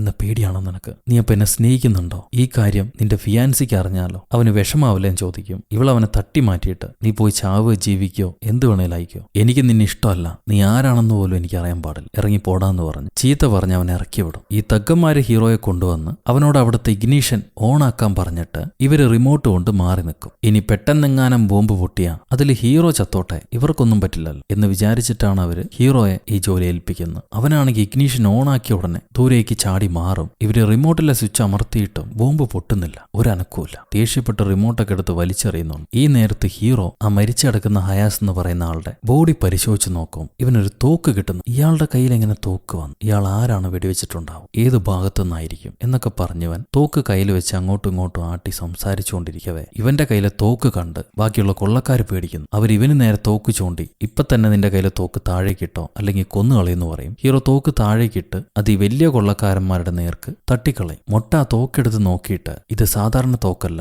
FBI പോലീസിന്റെ തോക്കാണെന്ന് പറയും. അങ്ങനെയാണെങ്കിൽ ഈ മരിച്ചടക്കുന്ന ആള് FBI പോലീസാണ്. അയാൾ ഏതെങ്കിലും കേസിന്റെ ഇൻവെസ്റ്റിഗേഷന് വേണ്ടിയിട്ടായിരിക്കണം ഈ ബാങ്കിനകത്തേക്ക് വന്നിട്ടുണ്ടാവും. അല്ലാതെ സർവീസിലുള്ള ഒരു ഓഫീസർ തോക്കുമായി ബാങ്കിനകത്തേക്ക് വരേണ്ട ആവശ്യമില്ല. അങ്ങനെയാണെങ്കിൽ ഈ ഓഫീസർ ഇല്ലാതാക്കാൻ ശ്രമിച്ചതാര്? അയാൾക്ക് വെടികൊള്ളുന്ന സമയത്തെ ഓരോരുത്തരുടെയും പൊസിഷൻ ഹീറോ മൈൻഡിലൂടെ ആലോചിച്ച് നോക്കും. അയാൾക്ക് പുറകിൽ നിന്നാണ് വെടികൊണ്ടത്. അയാളുടെ പുറകിലുണ്ടായിരുന്നത് ഒന്ന് കമ്പ്യൂട്ടർ ഗൈയും രണ്ട് ഈ കൊള്ളക്കാരിലെ തന്നെ മൂന്നാമനായ വീൻസ്റ്റീൻ. കമ്പ്യൂട്ടർ ഗൈയുടെ കയ്യിൽ തോക്കുണ്ടായിരുന്നു, എന്നാൽ വീൻസ്റ്റീന്റെ കയ്യിൽ തോക്കുണ്ടായിരുന്നു. അപ്പൊ അവനായിരിക്കണം ഷൂട്ട് ചെയ്ത് വീൻസ്റ്റീൻ. ആ പേര് പറയുമ്പോഴേക്കും നേരത്തെ ആക്ടിവേറ്റ് ചെയ്ത് വെച്ചിരുന്ന ആ ATMലെ ബോംബ് വലിയ ശക്തിയോടെ പൊട്ടിത്തെറി. ആ പൊട്ടിത്തെറി കഴിഞ്ഞ ഉടനെ ഈ വലിയ കൊള്ളക്കാര് വീൻസ്റ്റീനെ വിളിക്കുന്നുണ്ട്. അവൻ കോൾ അറ്റൻഡ് ചെയ്യുന്നില്ല. ഇവര് കിച്ചണിലേക്ക് ഓടിച്ചെന്ന് നോക്കുമ്പോൾ വീൻസ്റ്റീനും കമ്പ്യൂട്ടർ ഗൈയും രണ്ടുപേരും വെടികൊണ്ട് മരിച്ചു കിടക്കുന്നു. കമ്പ്യൂട്ടർ ഗൈന്റെ കയ്യിലും ഒരു തോക്കുണ്ട്. ഇവരെന്തുകൊണ്ട് പരസ്പരം വെടിവെച്ച് മരിക്കണം? അതിന് കാരണം എന്താണ്? വീൻസ്റ്റീൻ എന്തുകൊണ്ടാണ് FBI ഏജന്റിനെ കൊന്നത്? ബാക്കിയുള്ള രണ്ടുപേർക്കും അതറിയില്ല, രണ്ട് കൊള്ളക്കാർക്കും. ഇവരോട് പറഞ്ഞിട്ടില്ല. അത് കേട്ട ഹീറോ പറയും, ഒരുപക്ഷെ ഈ കമ്പ്യൂട്ടർ ഗൈയും വീൻസ്റ്റീനും അലൈസ് ആയിട്ട് പ്രവർത്തിച്ചിട്ടുണ്ടെങ്കിലോ, കൂട്ടുകെട്ടായിട്ട്, അതിൽ അവര് തമ്മിൽ വഴക്കായി രണ്ടുപേരും ഷൂട്ട് ചെയ്ത് മരിച്ചാണെങ്കിലോ. ഇത് കേട്ട മൊട്ട പറയും, ഞാനും വീൻസ്റ്റീനും 15 വർഷമായിട്ട് ഒരുമിച്ച് ജോലി ചെയ്യുന്നു. ഞാൻ അറിയാതെ ഒരു കാര്യം അവൻ ചെയ്യില്ല. എന്നെ അവൻ ചതിക്കാനും സാധ്യയില്ല. അവൻ ഒരിക്കലും ഈ കമ്പ്യൂട്ടർ മാനിനെ ഷൂട്ട് ചെയ്തിട്ടുണ്ടാവില്ല. കാരണം ഞങ്ങളുടെ പ്ലാൻ വിട്ട് ഞങ്ങൾ ഒരു കാര്യം ചെയ്യാറില്ല. ഈ കിച്ചണിലേക്ക് വീൻസ്റ്റീൻ അല്ലാതെ ആക്സസ് ഉള്ളത് വെള്ളക്കാരനാണ്. വെള്ളക്കാരനും തഗ്സിനും. തഗ്സ് ഇവരുടെ കൂടെ ആയിരുന്നല്ലോ, പിന്നെ വന്നത് വെള്ളക്കാരൻ. അപ്പൊ നീ തന്നെയാടാ വീൻസ്റ്റീനെ കൊന്നെന്ന് പറയുമ്പോൾ അവൻ, ഞാൻ എന്തിനാടാ ഇവരെ രണ്ടുപേരെയും കൊല്ലുന്നത്? ഞാൻ അങ്ങനെ ഒളിച്ചു ചെയ്യേണ്ട ആവശ്യം എന്താ? എനിക്ക് നിന്റെ മുന്നിൽ വെച്ച് അവരെ കൊന്നൂടെ? ഇത് കേട്ട മൊട്ട, ഇവിടെ എന്തൊക്കെയോ കുഴപ്പങ്ങളുണ്ട്. ഈ കുഴപ്പങ്ങൾ തുടങ്ങുന്ന സമയത്ത് തന്നെ നമ്മൾ ഇവിടുന്ന് പോകണമായിരുന്നു. ഇനി ഇവിടെ നിൽക്കുന്നത് സേഫ് അല്ല. ഞാൻ തിരിച്ചു പോവാണ്. എന്റെ ജീവനെങ്കിലും ബാക്കി കിട്ടട്ടെ എന്ന് പറഞ്ഞു മൊട്ട അവിടെ നിന്ന് ഇറങ്ങിപ്പോകും. ഈ സമയത്ത് ഹീറോ ഈ മരിച്ചടക്കുന്ന വീൻസ്റ്റീന്റെ വായിൽ നിന്നും ഒരു കീ പുറത്തേക്ക് എടുക്കുന്നുണ്ട്. ഇവർ ഈ ബാങ്കിനകത്തേക്ക് വരാൻ ആ പ്രത്യേക ഡോർ തുറക്കാൻ ഉപയോഗിച്ച കീ അവിടുന്ന് കട്ട് ചെയ്താ ഇവന്മാർ ATM പൊട്ടിച്ച ശക്തിയിൽ അതിനകത്തുണ്ടായിരുന്ന പണം എല്ലാം കരിഞ്ഞുപോയി. ഇനിയിപ്പോ ഒന്നുമില്ല, എന്റെ കയ്യിലാണെങ്കിൽ കാലണയുള്ളൂ, നമ്മൾ എന്താടാ ചെയ്യാന്ന് പറഞ്ഞ് ഇവന്മാര് തമ്മിൽ പെറുപിറുത്തോണ്ടിരിക്കുമ്പോ നമ്മുടെ മൊട്ട ഒരു ഗ്യാസ് സിലിണ്ടർ എടുത്തു വെച്ച്, ഞാൻ ഇവിടുന്ന് പോവാണ്. ഇനിയും പണം നോക്കി നിന്നാൽ എനിക്ക് എന്റെ ജീവൻ പോലും ബാക്കി കിട്ടില്ല. എന്റെ പാർട്ട്ണറോ പോയി. ഇവിടെ ആരോ എന്തൊക്കെയോ ട്രാപ്പ് സെറ്റ് ചെയ്തിട്ടുണ്ട്. അതിൽ വന്ന് ഞാൻ പെട്ടതാണ്. ഞാൻ ഏതെങ്കിലും ഭാഗം കട്ട് ചെയ്ത് ഈ ബിൽഡിംഗിൽ നിന്ന് രക്ഷപ്പെട്ടോളാന്ന് പറഞ്ഞ് അവൻ ഇറങ്ങിപ്പോകും. വെള്ളക്കാരൻ പറയുന്നത് കേൾക്കുന്നില്ല. വെള്ളക്കാരൻ എങ്ങനെയെങ്കിലും വോൾട്ടിന്ന് പണം എടുത്തിട്ട് ഇവിടുന്ന് ഇറങ്ങിപ്പോകുള്ളൂ എന്നുള്ള വാശിയിലാണ്. വെറും കൈയോടെ പോകാൻ അവൻ തയ്യാറില്ല. സോ അവൻ തഗ്ഗുമാരെ കൂട്ട് വിളിച്ചിട്ട്, ഇനിയുള്ള ടീം ഞങ്ങൾ 3 പേരുമാണ്. അതിലെ ക്യാപ്റ്റൻ ഞാനാണ് കൺട്രോൾ ചെയ്യുക. എന്റെ അനുവാദമില്ലാതെ ഇവിടെ ആരും ഒരു വിരല് പോലും അനക്കരുത്. ഇനി എന്റെ തീരുമാനങ്ങളാണ് ഇവിടെ നടക്കുക എന്ന് പറഞ്ഞുകൊണ്ടിരിക്കുമ്പോൾ നമ്മുടെ മൊട്ട സ്റ്റീൽ ഡോർ തുറക്കാൻ വേണ്ടി ബ്ലോവർ ഓൺ ആക്കും. എന്നാൽ പെട്ടെന്ന് അതിലെ ഗ്യാസ് സിലിണ്ടർ പൊട്ടിത്തെറിച്ച് അതിന്റെ തീ കൊണ്ട് അവൻ കത്തിക്കരിഞ്ഞ് ഇവരുടെ മുന്നിലേക്ക് തെറിച്ചു വീഴും. ഉടനെ വെള്ളക്കാരൻ എല്ലാ ഹോസ്റ്റേജുകളെയും പഴയ ഓഫീസ് റൂമിലേക്ക് എന്നെ തിരിച്ചു പോകാൻ പറയും. ഇവനെങ്ങനെ ഇപ്പൊ കത്തിക്കരിഞ്ഞ് അവൻ ഉപയോഗിച്ച ബ്ലോ ടോർച്ച്, ആ കത്തിക്കുന്ന സാധനം, അതിലെന്തോ ഒരു ലോക്ക് ഉണ്ട്. അത് ഓണാക്കാതെയാണ് മൊട്ട അത് ഉപയോഗിച്ച്, അതുകൊണ്ടാണ് അത് പൊട്ടിത്തെറിച്ച്. ഈ സമയത്ത് ഹീറോ അവരെ പൂട്ടിവെച്ച ഓഫീസ് മുറിയുടെ സീലിംഗിൽ കൂടെ അടുത്ത മുറിയിലേക്ക് കിടക്കും. ഇവൻ അടുത്ത മുറിയിൽ ഇറങ്ങവേ അവിടുത്തെ ഒരു ലൈറ്റിനെ തട്ടി താഴെ ഇടുന്നുണ്ട്. ഈ ശബ്ദം കേട്ട വെള്ളക്കാരൻ തടിയനോട് അടുത്ത മുറി ചെന്ന് അവിടെ ആരാണെന്ന് നോക്കാൻ പറയും. തടിയൻ തോക്കുകൊണ്ട് ആ മുറി ചെന്ന്, എനിക്കറിയാം നീ ഇവിടെ ഉണ്ടെന്ന്, പുറത്തേക്ക് വാ. എനിക്ക് ആരെയും കൊല്ലുന്ന ഇഷ്ടമല്ല. ഞാനൊരു സാധാരണ കൊള്ളക്കാരൻ. കിട്ടുന്ന പണം അടിച്ചുകൊണ്ട് പോയി സമാധാനത്തോടെ ഏതെങ്കിലും സിറ്റി ചെന്ന് ജീവിക്കുന്നവൻ. എനിക്കൊരു നല്ല കൂട്ടുകാരനുണ്ട്. എനിക്ക് ആരെയും കൊല്ലേണ്ട ആവശ്യമില്ല. നീ ദയവേതൊന്ന് പുറത്തേക്ക് വാ, ഞാൻ നിന്നെ കൊണ്ടുപോയി പൂട്ടിയിടാം. അപ്പൊ ഹീറോ എഴുന്നേറ്റ് പോകും. എഴുന്നേറ്റ് പോയി ഇവരുപയോഗിച്ച ബോംബിന്റെ റിമോട്ട് കാണിച്ച്, ഈ റിമോട്ടിൽ ചെറിയ കുഴപ്പമുണ്ട്. ഒന്നുകിൽ നേരത്തെ പൊട്ടും, അല്ലെങ്കിൽ കുറച്ച് വൈകി പൊട്ടും. കറക്റ്റ് ടൈമിന് പൊട്ടില്ല. ഇത് മോഡിഫൈ ചെയ്ത ആരോ നിങ്ങൾ മരിക്കണം എന്ന് വെച്ചിട്ടുണ്ടാക്കിയതാണ്. നിന്റെ കൂടെയുള്ള ആ എലുമ്പനെ നിനക്ക് വിശ്വാസമല്ല. ഒരുപക്ഷെ അവനായിരിക്കും ഇത് ചെയ്തെന്ന് ഹീറോ ചോദിക്കുമ്പോൾ കുണ്ടു ദേഷ്യപ്പെട്ട്, അവൻ എന്റെ സഹോദരനാണ്, ഞാനും അവനും വർക്ക് ചെയ്യാൻ തുടങ്ങിയിട്ട് ഒരുപാട് കാലമായി, നിനക്ക് എത്ര ധൈര്യം ഉണ്ടടാ അവനെ കുറ്റപ്പെടുത്താൻ. അത് കേട്ട് ഹീറോ ചോദിക്കും, എന്നാ പിന്നെ നിങ്ങൾ ഇങ്ങോട്ട് പറഞ്ഞു വിട്ടതാര്? ഈ ഐഡിയ പറഞ്ഞതാര്? ആ കാര്യമെങ്കിലും എന്നോട് നിങ്ങൾ പറയൂ. ഇതിന് പുറകിലെ രഹസ്യം ഞാൻ കണ്ടുപിടിക്കാം. ഇത് കേട്ട് ഗുണ്ടു ഒരു ഫാക്സ് കാണിച്ചു കൊടുക്കും. നമ്മൾ നേരത്തെ കണ്ടില്ലേ ഈ നാട്ടിലെ നമ്പർ 1 ബാങ്ക് റോബർ വിസിലസ് ട്രം, അയാളുടെ കയ്യിൽ നിന്നാണ് ഇവർക്കൊരു ഫാക്സ് വന്നിട്ടുള്ളത്. ഈ ബാങ്കിൽ ഇന്ന സമയത്ത് സെക്യൂരിറ്റി സിസ്റ്റം ഡൗൺ ആവും. ആ സമയത്ത് സമയത്ത് നിങ്ങൾ കയറി റോബറി നടത്തണം. എന്നാൽ വിസിലസ് ഡ്രമ്മുമായിട്ട് ഇവർക്ക് നേരിട്ട് ബന്ധമൊന്നുമില്ല. അയാൾ ഇതിനു മുമ്പും ഇവർക്ക് പല ഇൻഫർമേഷൻസും കൊടുത്തിട്ടുണ്ട്. അതനുസരിച്ച് ഇവർ കൊള്ള നടത്തിയിട്ടുണ്ട്. ഹീറോ ആ ഫാക്സ് നോക്കിക്കൊണ്ടിരിക്കുന്ന സമയം ഇവിടെ ഹീറോയിനും ബാങ്ക് മാനേജറും നമ്മുടെ ലോൺ ഓഫീസറെ സംശയിക്കും. അവന്റെ നിപ്പും നടപ്പും കണ്ടാൽ അഭിനയിക്കുന്നതായിട്ട് നിനക്ക് തോന്നുന്നില്ല. സിസ്റ്റം ഏത് സമയത്താണ് ഡൗൺ ആവുകയെന്ന് അവൻ അറിയാം. മാത്രമല്ല റോബറിയെ കുറിച്ച് പഠിച്ചിട്ടുണ്ടോ എന്നും പറഞ്ഞു. എനിക്ക് ഇവനെ തന്നെയാണ് സംശയം എന്ന് പറയും ബാങ്ക് മാനേജറും. ഇത് പറഞ്ഞു തീരുമ്പോഴേക്കും മാനേജർക്ക് ഷുഗർ ഡൗൺ ആയി അയാൾ ബോധം കെട്ട് വീഴുന്നുണ്ട്. ഹീറോയിനുടനെ എലുമ്പിനെ വിളിച്ച് മാനേജർക്ക് എത്രയും പെട്ടെന്ന് ഇൻസുലിൻ ഡോസ് കൊടുക്കണം, അല്ലെങ്കിൽ അയാൾ മരിച്ചുവോ, ഞാൻ സ്റ്റോർ റൂമിലേക്ക് പോകണമെന്ന് പറഞ്ഞു അവളോടും. ഈ സമയത്ത് ഹീറോയും കുണ്ടും സ്റ്റോർ റൂമിലായിരിക്കും. അവരിങ്ങനെ കൊള്ളയടിക്കാനുണ്ടായ സാഹചര്യവും കഥകളൊക്കെ പറഞ്ഞുകൊണ്ടിരിക്കുകയാണ്. അപ്പോഴാണ് ഹീറോയും വന്ന് മാനേജർ ബോധം കെട്ട് വീണ കാര്യം പറയും. ഹീറോ ഉടനെ എഴുന്നേറ്റ് ഓടും. പക്ഷെ ഓടുന്ന വഴിക്ക് കുണ്ടുവിന്റെ തോക്കും എടുത്തിട്ടാണ് അവൻ ഓടുക. ഇവര് ചെന്ന് ആദ്യമേ മാനേജർക്ക് ഒരു ഡോസ് കൊടുക്കുന്നു, ഇഞ്ചക്ഷൻ കുത്തിവയ്ക്കുന്നു. പുള്ളിക്കാരന് ബോധം വരും. വെള്ളക്കാരൻ എന്താ പറ്റിയെന്ന് ചോദിക്കാൻ വേണ്ടി ശബ്ദം കേട്ട് അങ്ങോട്ട് വരുന്നുണ്ട്. ആ സമയത്ത് ഹീറോ കുണ്ടുവിന്റെ കയ്യിൽ നിന്ന് തട്ടിയെടുത്ത തോക്ക് കാണിച്ച്, ഈ കീ അല്ലേ നിങ്ങൾക്ക് ഇവിടുന്ന് പുറത്തേക്ക് പോകാനുള്ള താക്കോല്, അതിപ്പോ എന്റെ കയ്യിലാണ്. എനിക്ക് ഈ കീയുടെ ആവശ്യമില്ല, ഞാനത് നിങ്ങൾക്ക് തരാം. പക്ഷെ താനും തന്റെ കൂട്ടുകാരനും ആര് തന്ന ടിപ്പ് ഉപയോഗിച്ചിട്ടാണ് ഈ ബാങ്ക് റോബറിക്ക് വേണ്ടി വന്നത്, എവിടുന്ന് കിട്ടിയ ഇൻഫർമേഷൻ ആണെന്ന് പറയണം, എന്നാ ഞാനത് തിരിച്ചുതരാമെന്ന് പറയുമ്പോൾ വെള്ളക്കാരൻ അവന് കിട്ടിയ ഫാക്സ് കാണിച്ചു കൊടുക്കും. ഹീറോ ഫാക്സ് വാങ്ങിയിട്ട് തോക്ക് തിരിച്ചു കൊടുക്കുന്നുണ്ട്. അത് കഴിഞ്ഞ് ഇവര് വീണ്ടും ഹീറോയെ പഴയ മുറിയിൽ പൂട്ടിയിടും. അവിടെ വെച്ച് വലിയ കൊള്ളക്കാർക്ക് കിട്ടിയ ഫാക്സ് നോക്കുമ്പോൾ തഗ്ഗുമാർക്ക് കിട്ടിയ അതേ ഫാക്സ് ആണത്. ഈ നേരം പൊക്കമുള്ള ആ സുന്ദരിനെ കാണുന്നില്ല. ഹീറോ എല്ലാ കാര്യങ്ങളും കൂട്ടിക്കൊഴിച്ചു നോക്കുമ്പോൾ ഇവിടെ നടക്കുന്ന റോബറി അല്ല, മറ്റെന്തോ ഒരു കുഴപ്പമുണ്ട്. ആ ഇരുട്ടിലെ കണ്ണാടി, 155, 70 ട്രിപ്പ് കൗണ്ടിങ്, ഫാക്സസ്, എന്തൊക്കെയോ ഉണ്ടെന്നും പറഞ്ഞ് ഇവൻ പെറുവിറുക്കുമ്പോൾ ഇവളവനെ സമാധാനിപ്പിക്കാൻ വേണ്ടി ഒരു ഉമ്മ കൊടുക്കും. അപ്പൊ ഹീറോ ആണെങ്കിൽ, നീ എന്തിനാണ് എന്നെ ഉമ്മ വെച്ച്, അല്ലെങ്കിൽ എന്റെ തലയിൽ 1000 വിഷയങ്ങൾ ഓടുന്നുണ്ട്, ഇതിന്റെ ഇടയ്ക്ക് നിന്റെ ഉമ്മയും കൂടി ആയിക്കഴിഞ്ഞാൽ അത് ശരിയാവുമൊന്നുമില്ല, കൂടുതൽ കുഴപ്പമാവുള്ളൂ എന്ന് പറഞ്ഞ് ഇവൻ നിലത്ത് കിടന്ന് പെടയാൻ തുടങ്ങും. ഈ നേരം വെള്ളക്കാരൻ വോൾട്ട് ഹാക്ക് ചെയ്ത് തുറക്കാതെ ബോംബ് വെച്ച് പൊട്ടിക്കാനുള്ള പ്ലാനിങ്ങിലാണ്. ആ സമയത്ത് ഇവിടെ ഹീറോ കബേർഡിനകത്ത് നിന്നും ആ പൊക്കമുള്ള പെണ്ണിന്റെ ബോഡി കണ്ടെടുക്കും. ആ പെണ്ണിനെ ആരോ വെടിവെച്ച് കൊന്നിട്ട് ആരും കാണാതെ പൂട്ടി വെച്ചിരിക്കുകയായിരുന്നു. അവളുടെ നെഞ്ചത്തും ഇവർക്ക് നേരത്തെ കിട്ടിയ അതേപോലത്തെ ഒരു ഫാക്സ് പേപ്പർ ഉണ്ട്. സോ ഇവരെ എല്ലാം ഏതോ ഒരാളാണ് റോബറിക്ക് വേണ്ടി ഒരേ സമയത്ത് ഈ ബാങ്കിലേക്ക് വിളിച്ചു വരുത്തിയിരിക്കുന്നത്. സോ നടക്കുന്ന റോബറി അല്ല, ഇവിടെ സംഭവിച്ചിരിക്കുന്ന ഒരു ട്രാപ്പാണ് എന്ന് മനസ്സിലാക്കി ഹീറോ വെള്ളക്കാരന്റെ അടുത്തേക്ക് ഓടി വരും. ഈ ഫാക്സ് എല്ലാം അവന് കാണിച്ചു കൊടുക്കും. ഇതെല്ലാം അയച്ചിരിക്കുന്ന ഒരേ ആളാണ്, ഒരേ പ്രിന്ററിൽ നിന്ന് പ്രിന്റ് ചെയ്തിട്ടുള്ള കോപ്പീസ് ആണ് ഇതെല്ലാം. നിങ്ങൾക്ക് ഇത് അയച്ച വിസിലിസ് ഡ്രം ഒരുപക്ഷെ നിങ്ങൾ എല്ലാവരെയും കൊടുക്കാൻ വേണ്ടി ഇങ്ങോട്ട് വിളിച്ചു വരുത്തിയതായിരിക്കാം, എല്ലാവരെയും കൊലപ്പെടുത്താൻ വേണ്ടി. നിങ്ങൾ എല്ലാവരോടും അവന് പകയുണ്ടാവാം. എന്നാൽ അയാളുടെ പ്രസൻസ് ഈ ബാങ്കിലുണ്ടെന്ന് മനസ്സിലാക്കിയിട്ടാണ് FBI ഏജന്റ് വന്നത്. അയാളെ വീൻസ്റ്റീന്റെ സഹായത്തോടെ വിസിലസ് കൊന്നൊടുക്കി. പിന്നീട് അയാൾ സെറ്റ് ചെയ്ത ഓരോ ട്രാപ്പിലായി നിങ്ങൾ എല്ലാവരും ചെന്ന് പെടുകയായിരുന്നു. അപ്പൊ വെള്ളക്കാരൻ പറയും, നീ പറയുന്ന അനുസരിച്ചിട്ടാണെങ്കിൽ ആ വിസിലസ്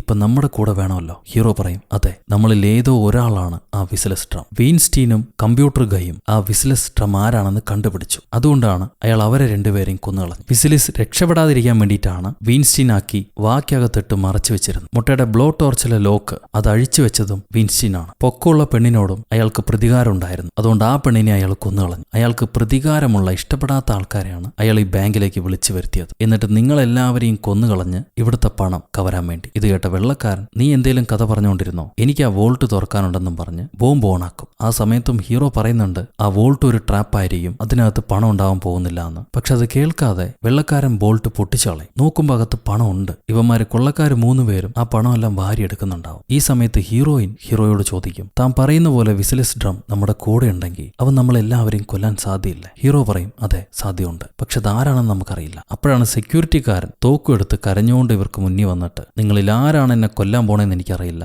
പക്ഷെ എന്റെ അടുത്ത് വരുന്നവരെല്ലാം ഞാൻ കൊന്നുകളയും, എനിക്ക് ഇവിടുന്ന് രക്ഷപ്പെടണം എന്ന് പറഞ്ഞ് അവൻ തോക്കെടുത്തോണ്ട് ഓടുകയാണ്. അതേ മുറിയിൽ തന്നെ വേറെ ഒരുപാട് തോക്കുകളുണ്ട്. ഓരോരുത്തരായിട്ട് ഓരോ തോക്കുകളും കയ്യിലെടുക്കും. എന്നാൽ ഹീറോ മാത്രം തോക്ക് കയ്യിലെടുക്കുന്നില്ല. ഇതും ആ വിസിലിസ് ഡ്രമ്മിന്റെ ഒരു സെറ്റപ്പാണെന്ന് പറയാൻ.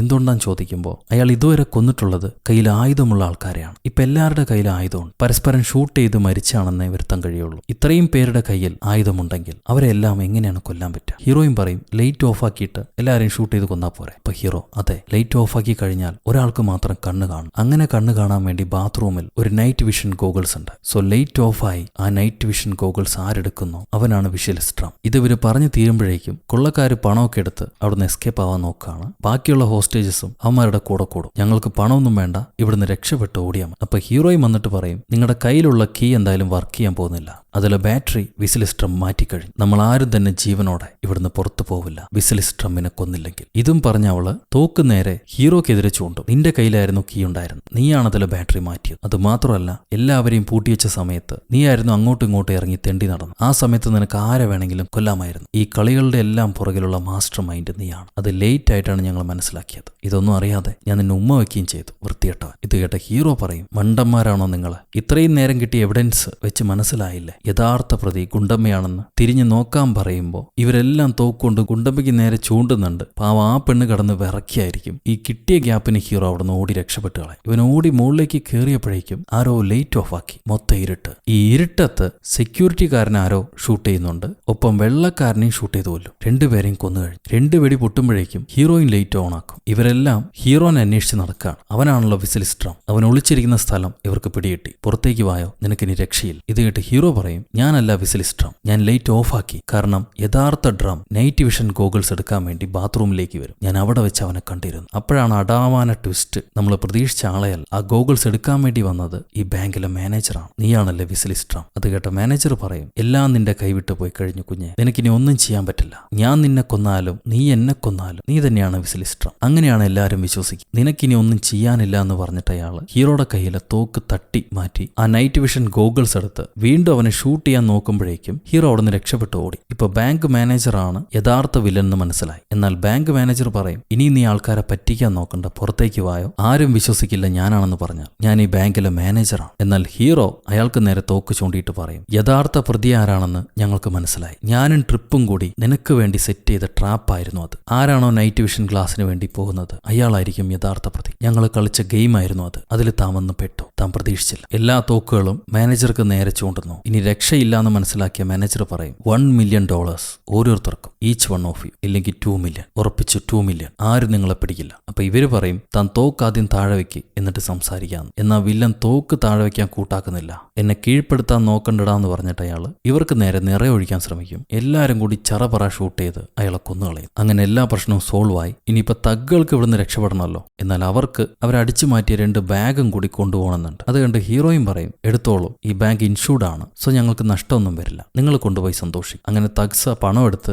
ഇവർക്ക് നന്ദിയും പറഞ്ഞിറങ്ങി പോകും. അധികം വൈകാതെ പോലീസ് വരുന്നുണ്ട്. എല്ലാവരെയും റെസ്ക്യൂ ചെയ്തു. ബാങ്കിൽ നിന്ന് മോഷണം പോയ എല്ലാ പണവും തഗ്സുകളാണ് കൊണ്ടുപോയതെന്ന് ഹീറോ പോലീസുകാരോട് പറയും. അവന്മാർ അധികം വൈകാതെ പിടിക്കപ്പെടുകയും ചെയ്യും. അത് അവന്മാർക്ക് ശീലമായതുകൊണ്ട് ദേഷ്യമോ വെറുപ്പോ സങ്കടമോ ഒന്നും ഉണ്ടാവില്ല. ഈ നേരം കല്യാണത്തിനിറങ്ങിയ ഹീറോയിൻ ഗിഫ്റ്റൊക്കെ കൊണ്ടുവന്ന് കാറിൽ കയറ്റി സമാധാനത്തോടെ പോകാൻ നിൽക്കുമ്പോഴാണ് കാറിനകത്ത് നമ്മുടെ ഹീറോ ഉണ്ടാവുക. നല്ല കനമുള്ള ഗിഫ്റ്റ് ആണല്ലോ, തുറന്നു നോക്കട്ടെ എന്ന് പറഞ്ഞ് ഹീറോ ഒരു ഗിഫ്റ്റ് പൊതി തുറന്നു നോക്കുമ്പോൾ കെട്ട് പണം അതിനകത്ത്. അവൻ പറയും, എനിക്ക് നേരത്തെ അറിയായിരുന്നു ഈ പ്ലാനിൽ ഒരു കൊള്ളക്കാരി കൂടി ബാക്കിയുണ്ടെന്ന്. 2 മാസം മുന്നേ ജോലിക്ക് കയറുന്നു, ഒരു ഇല്ലാത്ത വിവാഹം കഴിക്കാൻ പോകുന്നു എന്ന് പറഞ്ഞ ആൾക്കാരെ വിശ്വസിപ്പിക്കുന്നു. ഹീസ്റ്റ് നടക്കുന്ന ദിവസം പണവുമായി മുങ്ങാൻ വേണ്ടി കുറെ കാലിപ്പെട്ടികൾ ഗിഫ്റ്റ് ബോക്സാന്നുള്ള പേരിൽ തന്റെ ക്യാബിനിലേക്ക് കൊണ്ടുവന്നു. കള്ളപ്പേരിലാണ് ഇവള് ജോലിക്ക് കയറിയിട്ടുള്ളത്. പണം കൊള്ളയടിക്കാമെന്ന് വിചാരിക്കുന്ന അതേ ദിവസത്തിലാണ് ഈ വിസിലിസ്ട്രമ്മിന്റെ ആൾക്കാരുടെ കോപ്രായങ്ങളൊക്കെ സംഭവിച്ചത്. എന്നാൽ അവന്മാര് തമ്മി വെടിവെച്ച് മരിക്കുന്ന സമയത്ത് ഇവൾ ആ വില്ലന്മാരെ അടിച്ചു മാറ്റിയ ബാക്കിൽ നിന്നുള്ള പണമെല്ലാം അവളുടെ ഗിഫ്റ്റ് പെട്ടികൾക്കകത്താക്കും. സോ അതിനെ ആരും സംശയിക്കാൻ പോകുന്നില്ല. അതുകൊണ്ടാണല്ലോ പോലീസുകാരനെ അവൾക്ക് കാറ് വരെ ആ ഗിഫ്റ്റ് പാക്കറ്റുകൾ കൊണ്ടുവന്ന് കൊടുത്ത്. സോ ഇത്രയും സ്മാർട്ടായി പ്രവർത്തിച്ച നിനക്ക് ഒരു സ്മാർട്ടായ പാർട്ട്ണറിനെയാണ് ആവശ്യം. ഇത് ഞാൻ കണ്ടുപിടിച്ചു. നിനക്ക് എന്താണ് വേണ്ടതെന്ന് ചോദിക്കാവുള്ള. എനിക്കിതിലെ പകുതി വേണം, പിന്നെ നിന്റെ ജീവിതത്തിൽ ഒരു പകുതി സ്ഥാനം. അത് രണ്ടും തരുവാണെങ്കിൽ ഞാൻ കുട്ടികളെ പോലെ ഇപ്പൊ നിലവിളിക്കില്ല. അപ്പൊ അവള് പറയും, ഒരു പക്ഷെ ഞാൻ നിന്നെ കൊന്നു കളഞ്ഞാലോ? അപ്പോഴും നീ ശബ്ദിക്കില്ലല്ലോ. അത് കേട്ട് ഹീറോ പറയും, നീ എന്നെ കൊല്ലില്ല, കാരണം നിനക്കും എന്നെ ഇഷ്ടമായി. 2 പേർക്കും ഡീലാണെങ്കിൽ നമുക്ക് ഇവിടുന്ന് വണ്ടി എടുത്ത് പോകും. അവള് ചിരിക്കുമ്പോൾ അവനൊരു ഉമ്മ കൊടുക്കുന്നു. തന്റെ ശരിക്കുള്ള പേരെന്താന്ന് ചോദിക്കുമ്പോഴാണ് അവള് പറയാ, അലക്സിസ് ബ്ലാക്ക്. ആ നാട്ടിലെ കൊള്ളക്കാരിലെ 3ാം സ്ഥാനമായ പെണ്ണ്. അതാണ് ഹീറോയിൻ. അവിടെ വെച്ച് ഫ്ലൈ പേപ്പർ എന്ന സിനിമ അവസാനിക്കും. സിനിമ നിങ്ങൾക്ക് ഇഷ്ടപ്പെട്ടു എന്ന് വിചാരിക്കുന്നു. നിങ്ങളുടെ അഭിപ്രായം കമന്റിലൂടെ രേഖപ്പെടുത്തൂ. ലൈക്ക് ചെയ്യാനും ഷെയർ ചെയ്യാനും പുതിയ കൂട്ടുകാരെല്ലാവരും ചാനൽ സബ്സ്ക്രൈബ് ചെയ്യാനും ഒരിക്കലും മറക്കരുത്. അടുത്തൊരു അടിപൊളി സിനിമയായിട്ട് വീണ്ടും കാണുന്നത് വരെ, അഡിൽ ദൻ ഇറ്റ്സ് ബൈ ഫ്രം ഒരു കഥ.